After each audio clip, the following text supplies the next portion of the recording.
Thank you so much, and thanks so much everyone for coming, honoured guests, and those of you who don't identify as honoured, we see you too. Welcome. It's not lost on me that you could be spending your Thursday night at previously air-conditioned and placed with lights in it, but we got there in the end. You could be watching Gladiator 2, wondering why did Russell Crowe have to die in the last one. You could be at home. You could be at home uncorking a second bottle of wine. Or for those of us that are in the trenches like me and Emmy, you could be negotiating with a toddler that no, shoes don't go in the toilet. But it's an absolute honour to have you here instead. Instead you came here, and I said to AJ when we were booking this, we'll probably only get 20 people to come, and it's amazing to have a lot of people that I love, care and support, and want to have be here tonight.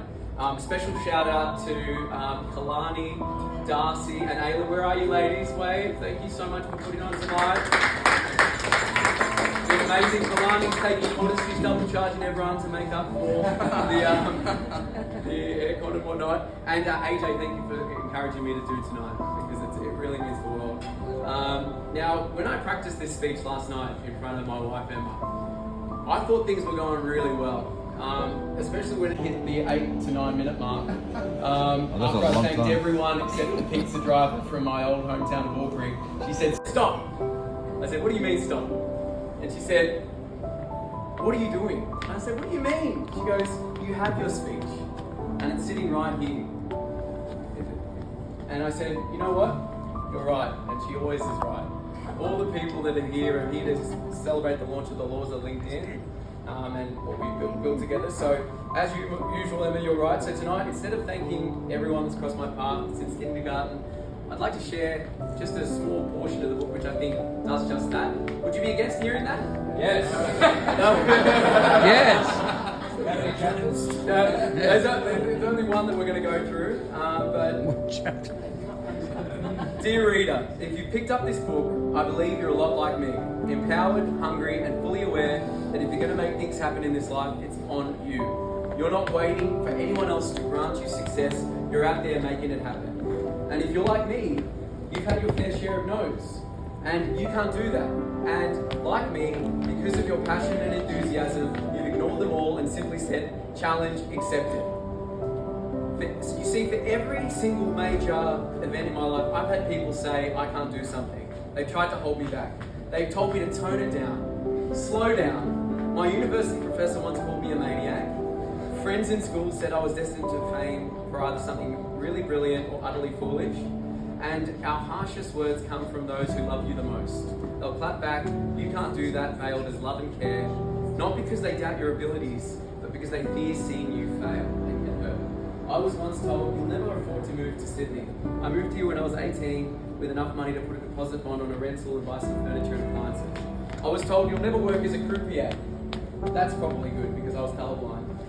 And instead I was offered a job in hotels that very same day, a role that would lead me to meet my future business partner, Andrew Johnson. I was told you'll never finish an MBA in 2 years while working full time. I completed mine in 1.5 years, the same year I married the love of my life. I was told you'll never get a role at Macquarie Group with no banking experience, and no one passes the psychometric test. I passed on my first try, and I landed the role after my second interview, so they allowed a sociopath to get in, so that's okay. That's all right. I was told, Cullen, most brokers fail in the first 6 months. We've reached number 3 in the country, leading a team of 18 at Legal Home Loans, and for the record, when someone starts a sentence, I usually tune out, and you should too. I was once told you'll never afford a house in Sydney, let alone an apartment.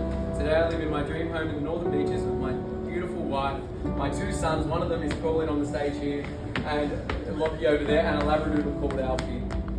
We were also told you can't start a business where no one knows you have no capital, and you have no contacts. I'm particularly proud of this response because I work with 19 of the most amazing people on the planet. Where are you, Team LA? You inspire me every day. Come on. And it's an absolute pleasure to come to work. We've taken over the legal world and soon to take over the accounting world. And we've actually got the presence of greatness in the room tonight. We've got number 22 broker and number 46 broker, Luke and Josh, and they just got announced.